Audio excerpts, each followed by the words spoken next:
Welcome to my YouTube channel AN Fun Factory Moral Stories for Kids. जादुई हाथी। एक दफ़ा का जिक्र है कि किसी गांव में बहुत ही गरीब धोबी रहता था। कपड़ों की धुलाई के साथ साथ उसे आसमान को करीब से देखने का बहुत शौक था। वो और उसकी बीवी रोज धोबी घाट पर कपड़े धोने जाते थे। एक रोज जब उसकी बीवी कपड़ों को सुखा रही थी तो उसकी नज़र आसमान पर पड़ी। क्या देखती है कि आसमान से एक हाथी उतरता हुआ ज़मीन पर आ रहा है। जैसे ही वो ज़मीन पर उतरा तो वो गायब हो गया। 2-3 रोज तक वो दोनों यूं ही हाथी को ज़मीन पर उतरता देखते रहे। उन्होंने फैसला किया कि कल वो इस हाथी पर नज़र रखेंगे कि हाथी ज़मीन पर क्यों उतरता है और फिर गायब क्यों हो जाता है, आखिर ऐसा क्यों है। अगले दिन दोनों शिद्दत से उस हाथी का इंतजार करने लगे। आसमान पर बार बार नज़र डालते हुए नजर आए। आखिर उनको आसमान से हाथी ज़मीन पर उतरता नजर आ ही गया। दोनों उसके पीछे चल पड़े। हाथी गन्ने के खेतों में घुस गया और खूब पेट भरकर गन्ने खाने लगा। हाथी का पेट भरा और उड़ने की तैयारी करने लगा। जैसे ही उसने उड़ान भनी, दोनों मियाँ बीवी ने भी हाथी की धुन पकड़ ली और हाथी के साथ उड़ने लगे। हाथी आसमान की बुलंदियों को पहुंचा तो धोबी क्या देखता है कि एक पहाड़ पर हीरे सोने के जवाहरात से चमक रहा है।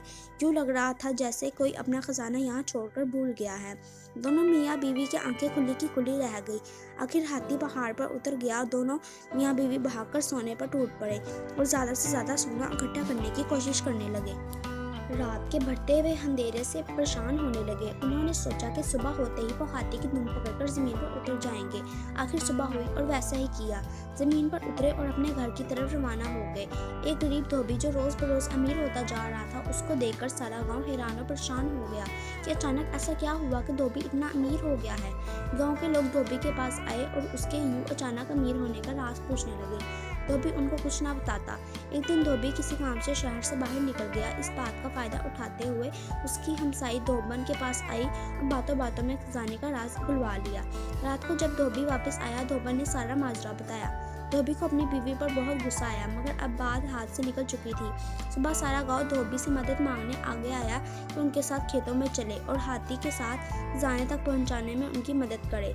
ये सब सुनने के बाद धोबी के दिल में लालच पैदा हुआ कि वो उनके साथ जाके और खजाना इकट्ठा करके लाएगा। ये सोचकर वो उनके साथ जाने के लिए राजी हो गया। अगली सुबह सारे गांव वाले खेतों की तरफ निकल गए और आंखें आसमान पर जमाए बैठे थे। हाथी जमीन पर उतरा और गन्ने की खाने लगा। जब गांव वाले उस ताक में थे कि जैसे ही हाथी गन्ने खा के फारिग होगा तो सब उसकी दुम पकड़कर उस खजाने तक पहुंच जाएंगे। जैसे ही हाथी उड़ने लगा, सबने उसकी दुम पकड़ ली। धोबी सबसे आगे उसकी दुम पकड़े हुए था और यूं उसके पीछे एक लंबी कतार में पूरे गांव वाले एक दूसरे को पकड़े उठते चले जा रहे थे। सब गांव वाले आपस में बातें करने लगे कि वहां इतना खजाना होगा कि हम सब लेकर आ सकेंगे। किसी ने कहा, खुद से सोचने से अच्छा है कि हम क्यों ना धोबी से पूछ ले। कि गांव वाले ने पूछा कि वहां कितना सोना है। धोबी खजाने की लालच में गाँव वालों के साथ चल दिया था। धुम को छोड़ते हुए हाथों को फिराकर कहने लगा, इतना ज़्यादा।